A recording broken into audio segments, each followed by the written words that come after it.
जगन्नाथ आम सभी लकी भाई आम मुंडेबंड जगह को आसना कौन साई पूरे संस्कृति आप मत कौन रही 8 साही प्रथम थी 7 साही 42 कंदी ये पक्षे आठ साही है 8 साही प्रत्येक साई आज आम कुंडेबंड साई आज जात कुंडेबंड साई मो घर कुंडेबंड साई आम अनुष्ठान बुढ़ीमा ठाकुराणी पाखर आमर पाने मेढ़ नागा सब बाहर प्रोसेसन निहत रूपे यह एक निरा परंपरा श्रीक्षेत्र एक निरा परंपरा आमर बादी साही है दोलमंडप साही आम आज कुंडेबंड साई दोलमंडप साई को जीवु बादी साई को श्रीक्षेत्र अनन्य परंपरा समस्त गोटे भाईचारा सृष्टि हुए निहाती पक्षे ये भाईचारार पर्व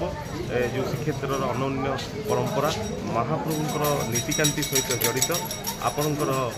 श्रीराम नवमी ठारू साई जात आरंभ हुए आज आम कुंडेबंड साईर